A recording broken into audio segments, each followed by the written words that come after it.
Hello, everyone. Blessings to you. Blessings to you from me to you. Welcome to Sunday Night Alive with Reverend D. My name is Denise Schubert. I am your host for tonight and the founder of Sunday Night Alive and streaming to you live from North Fort Myers, Florida. So happy you could join me tonight. So happy to see you here. If you're here with me, please comment. You can say hello. I love that. Makes me feel like I'm talking to someone other than myself. Though I am looking rather nice, spunky tonight. So welcome to September 1st. Can you believe it? September 1st, 2024. 9/1/2024. It's just amazing to me how fast this year has gone. So we come together once a week on Sunday nights. I've been doing this, I think, almost for 5 years. Like I started during COVID, wanting to stay connected and have a reason to put some clothes on every day. Do you know how, do you remember? Do you remember how it was? We were so closed up and I just love it. I just love doing it and I love being with you. So welcome to Sunday Night Alive. Our topic tonight is the growing edge of you. Oh, as always, almost as always, talking about the more of us, the being more, doing more, having more, expressing more, not getting too trapped or caught by the world and suppressing our innate enthusiasm and zeal for living. That's why I'm here. That's why I do it. And the truth is, I probably do this way more for me than for you. But hopefully for you, hopefully it provides you with spiritual food, and hopefully it does. I hope it does. I guess I wouldn't still be here if there weren't enough of you saying so or supporting me. So before we dive into tonight's topic, I will speak a word of blessing upon us. Blessing to bless activities in our life is to name them sacred, is to name them not business as usual, as to imbue them with a spiritual overtone, an undertone that adds to our spirit and the spirits of others. So it's not so much doing anything on the outside, it's really doing something on the inside. So I invite you in this moment to join me as I bless this group of people who have come together tonight, however many of you there are, whoever listens to this after tonight, to simply turn our attention to the within, to the greater within, to let the without be out there. And as we open our inner eyes and gaze into that space and place within us that is holy, that is spiritual, that is non physical, that is eternal, that is um, uncorruptible, indestructible. It's that place within us that is holy and divine. And so it was from that place in me, addressing that place in you, that I simply bless our time together, calling it good, knowing that if we're here, we came here with an open mind. If we are here, we came here by divine appointment. And so I accept and affirm that there is something of good here for me and something of good here for you. And so for all the blessings tonight that we give and that we receive, I give thanks. We let this be, and so it is. Amen. Amen. So, uh, so I first heard this, the green growing edge, in a class by Mary Morrissey, where she said, "Are you on the green growing edge of your own evolution?" And I loved this so much because it speaks to that life is about growth, life is about change, life is about becoming more and more of who you really are. And in this philosophy of faith and way of life, and my philosophy of faith and way of life, the more of who you truly are is spirit, is love, is peace, is health, is prosperity. The more of who you really are is an ever expanding consciousness for good. So it's important because it flies in the face of who we think we are, who we were raised to believe we are. Puny, impotent, um, sinners from the get-go, never quite good enough, never deserving of the kingdom of heaven. So, the green growing edge of you is that green growing edge of your magnificence, of your spiritual magnificence. Now, for me, this is a kind of a personal conversation for me right now because I'm having to work really, really hard at staying out of the aging conversation. I don't even know really, I don't know really um, how to describe that, but there is, there, we are uh, penetrated, permeated by a belief system that says that as you age, you decline, as you age, you shrink, as you age, you um, you stop striving, as you age, you stop trying. I am, I am. There is so much chatter in our world about that, and I am um, fighting against it with all my heart and soul. So and so aging is definitely one of the reasons why why we say we stop evolving, slowing down, we rest. You know, I live in North Fort Myers, so I live in Florida, a perfect place for aging people to live. It's a very, very senior friendly place. So I love that about it. What I don't love about it is that everyone calls it God's waiting room. That's what they call it. We're all here in God's waiting room. Oh my God, I so repudiate that idea. Now, is it true that we all will transition out of our bodies and uh, uh, step lean back into our non-physical identity and carry on? Yes, but that does not mean it does not mean that these final years, the back nine, the final third, the last 25, should be anything other than one of changing and growing. But this is true for any age, really. It's true for any age. Now, uh, I'm fighting against this idea because when you argue for your limitations, you get to keep them. So if I were to be where I am saying, well, I can't do this, or I can't do that, or I can't be this, or I can't have that because of my age, then the universe will say yes to me, and I will get to keep those limitations. So I invite you tonight. I want to join with you in the one of my favorite words of all times, the repudiation of, the negation of any idea that there is any age in which you should not be evolving or growing or expanding.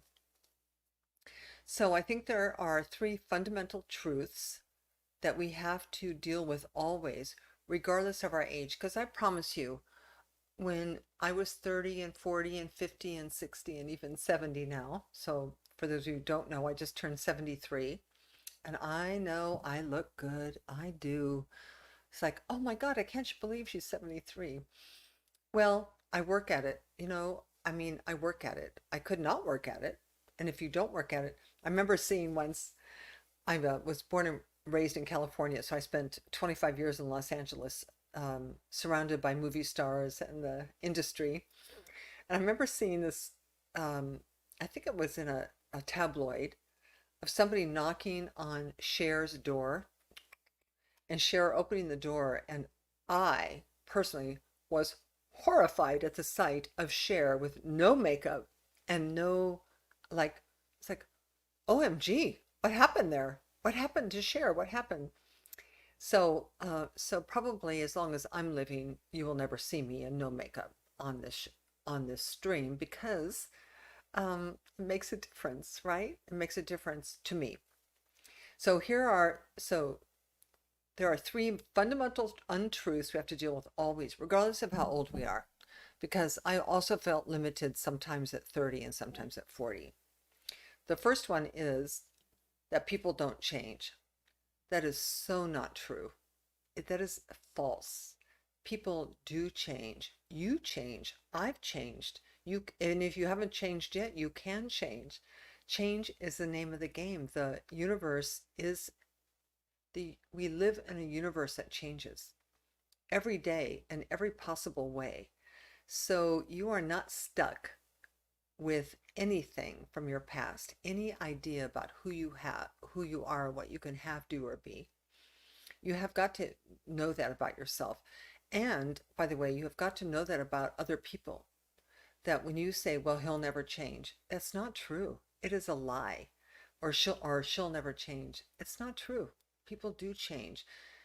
Now, I actually probably happen to think and believe that the change is one that happens from a spiritual perspective, not a human one. I do think, in fact, I'm pretty sure, and I'm only speaking from my own experience, that to the degree that we're stuck in our humanity, or another way of saying that is to the degree that we're stuck in our ego identification, it makes change difficult because the ego doesn't want you to change.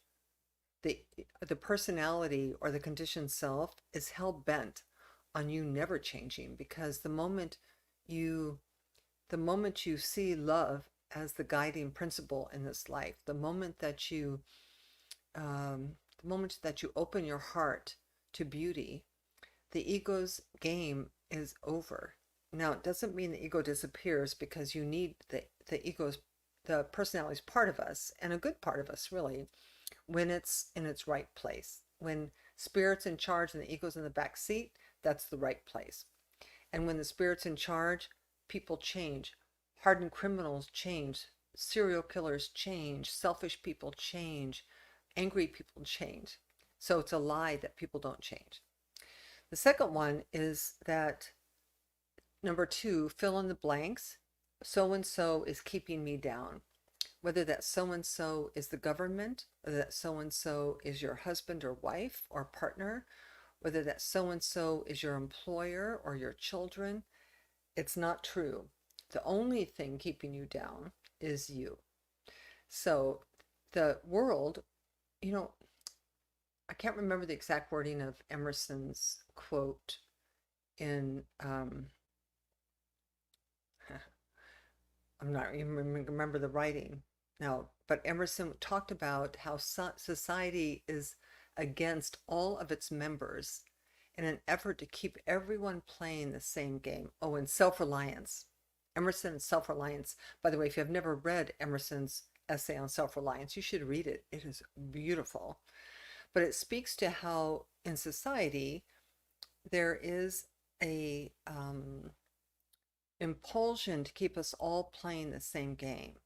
But the problem with that is that if the game that you're playing is not uplifting, exuberant, exciting, then it's too small a game for the spirit. So it's a lie to say that someone or something is keeping you down. Now, does it mean that you're not influenced by them? Of course, but the decision to be your authentic self will mitigate their influence on you. The third one is similar, which is if it weren't for fill in the blanks, I would, and could do what I really want or care about.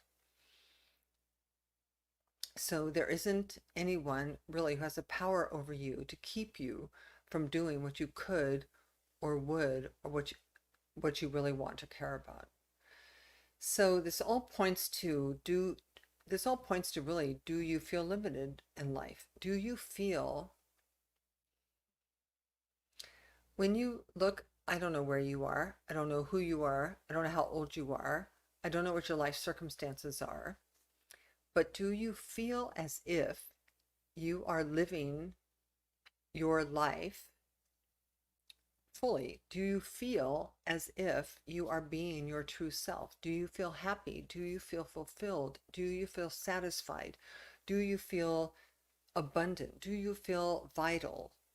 Right? It's like, Do you feel limited by circumstances or by other people? Perhaps you only feel limited by yourself based on your past history or performance. It's just a question you need to ask. I mean, uh, Socrates said, an unexamined life is not worth living. So, what we're doing here, this is not about beating yourself up or making yourself wrong. It's about examining who you are, where you are, how you're living, are you happy, and what can you do to evolve. This tonight's topic is the evolution of you, the green growing edge of you. What's next for you? What's the perfect right thing for you? And it could be what you're doing. I mean, I'm not here to say that what you're doing isn't absolutely perfect. You could be ecstatically happy and fulfilled and saying, "Yes, Denise, I agree with you, go for it." Because, the truth is that we are all walking out of today into tomorrow. That the whole game of life, the whole game of life is getting from here to there, from here to there, from today to tomorrow, whether that tomorrow's tomorrow or whether that day's a year from now or 5 years from now or 10 years from now.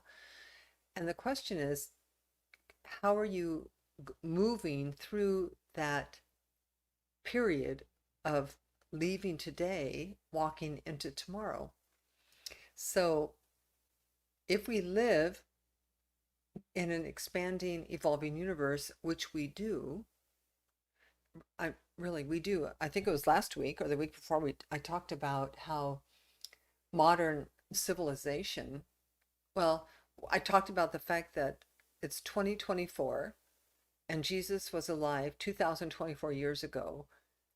So we had I think modern civilization is 6,000 years old. So we're now into 6,000 years of modern civilization. And do you realize that everything you and I know, everything, airplanes, telephones, television, um, satellites, um, all happened in the last few hundred years.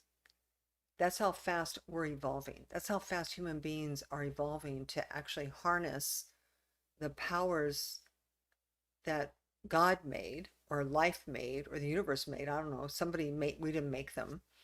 And moving into newer and expanded expressions of being. So the question might be, what is wanting to emerge in your life, in, through, and as you, in the awareness that you are a spiritual entity, not a human one. You are also in a human, you are in a body, that is true, but it's temporary, very temporary. I mean, very temporary. Do you get how temporary you are? Human civil, so I can't remember the exact number, but I think the Earth itself is 5 billion years old or so. Modern civilization, 6,000 years. That's a lot of years before human modern civilization. So our 70 years, 80 years, 90 years, 100 years on the planet is really, really, really, really tiny. And to think of it as being all we are is terrifying. So it's not all you are, that you existed before this, you'll exist after this. And while you're here, what is wanting to emerge in, through, and as you? Now, it's a very interesting question because the emergence reveals itself through your dreams and your longings and your desires. It actually also reveals itself through your struggles and your inquiries. So I know for me, I'm not in denial in any way about who I am and how old I am and how many years I have left. I'm not in denial about that at all. And I'm not worried about that at all. I don't care. It's like I'm very clear about my foreverness. But the question is today, as we go through the struggles of the day, the politics of the day, the finances of the day, the relationships of the day, if your life is about becoming more, what's trying to emerge through you? What quality of the spirit is wanting its voice through you? And I promise you, it's not hate or greed or selfishness. It's about love and beauty, compassion, kindness, joy. What's wanting to emerge through you? I love Chris Michael's quote. I'm going to share it with you right now. It's a beautiful quote. I think this is it. No, it's this one. He says, our spirits are ultimate adventurers. Status quo, boredom, fear, playing small, these are not qualities of the spirit. The spirit is huge, flamboyant, and excited.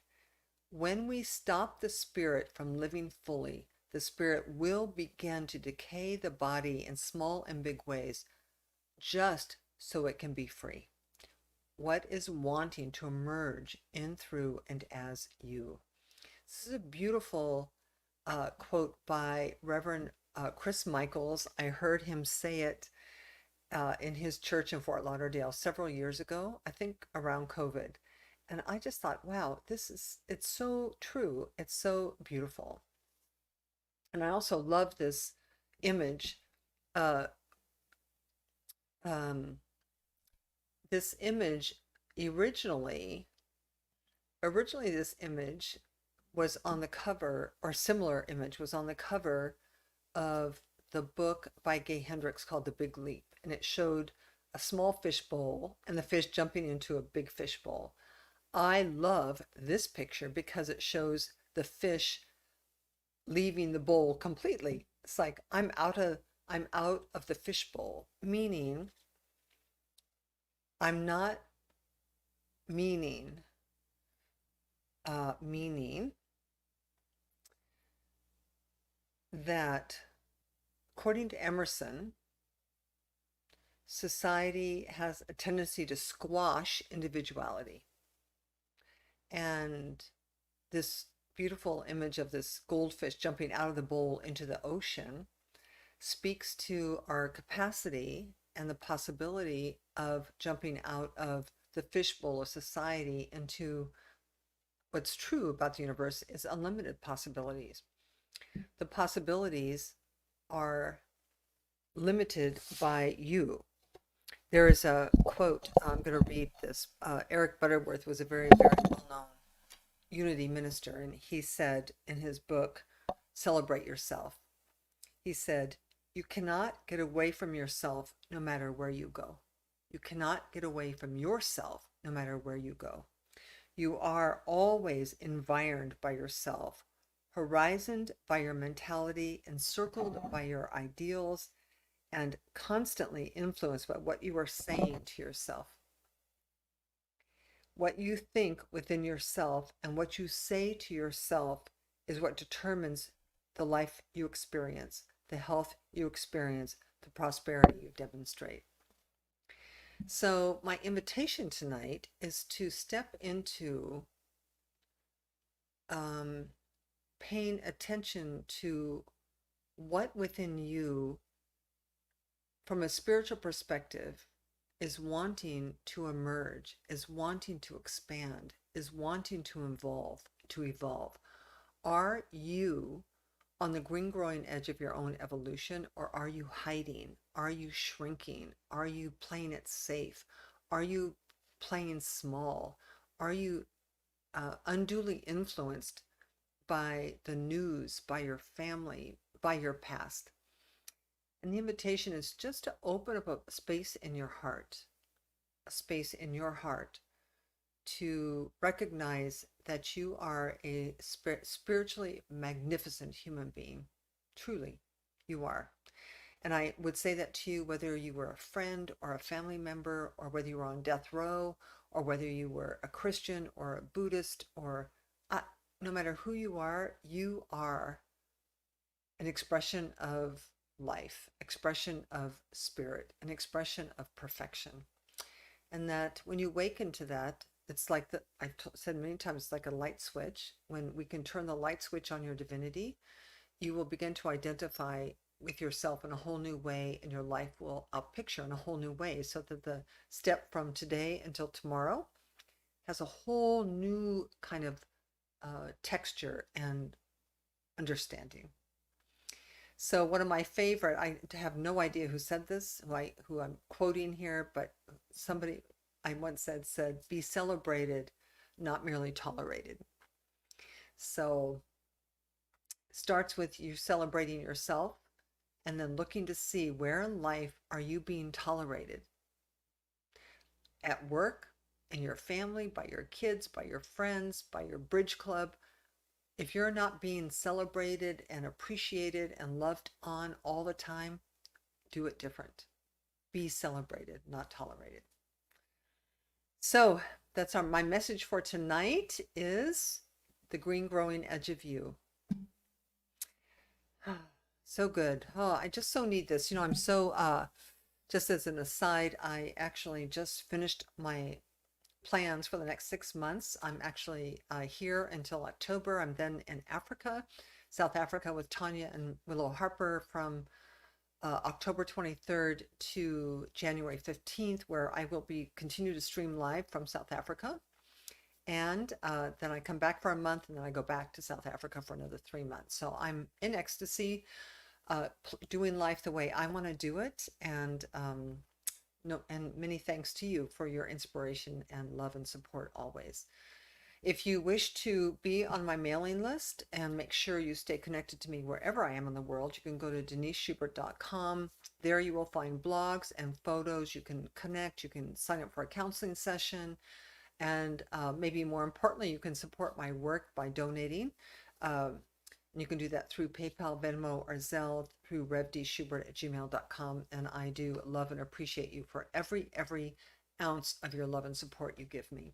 And hopefully you find spiritual food through my effort to do this every week. So I'm going to close with a prayer for and about you and for and about myself and all of life, really. So let's take a deep breath together. Oh, Tanya's with me tonight. Look at there, Tanya. And oh, Terry. Okay, so let's take a breath. Whatever you're dealing with in life, whatever hardship, whatever conflict, whatever confusion, whatever anything, simply take a breath and center yourself in the truth that sets you free, that you are a spiritual being having a human experience wherever you are, whether you're young, medium, or old, whether you're a mother, a father, a sister, a brother, a husband, a wife, a worker. It doesn't matter. How we identify in this life is irrelevant to the spirit of us. We are made in the image of beauty and love itself. And so it is from that place that I honor our connection to each other. I do. I honor that I am you, you are me. I am you and you are me. And we are all the same heart, same breath, same molecular composition, different personalities, but we're not interested in the personality, the ego here. We're interested in the spirit. And so it's from that place I speak a word of blessing upon you and myself, claiming for us to always be on the green growing edge of our own evolution, always be growing and evolving in love, always be open to changing and expanding and becoming better, always expanding to more abundance, always expanding to more health, always expanding to more zeal and enthusiasm and love. It's our nature. It's the way we're meant to live. So I repudiate, love that word, I repudiate any idea of suffering, lack, limitation, worry, or doubt, that I stand with you in the fullness of our divinity. And know that in truth, there is nothing that stands in your way except you. And so let loose from your mind any ideas that you cannot change, become more, that other people cannot change and become more, and that you can be happy and fulfilled and satisfied from now until your very last breath. I'm going to do it. I want you to do it too, and support each other in doing it exactly that way. And so for this and so much more, I'm grateful for the time we spent together. I give thanks. We let it be. And so it is. Amen, amen, amen. All right. I love you. Have a wonderful, wonderful week. Enjoy your Labor Day. I hope you're doing something fun with friends. And otherwise, I will see you sometime during the week, or I will see you next Sunday on Sunday Night Live at 6 p.m. Peace and blessings.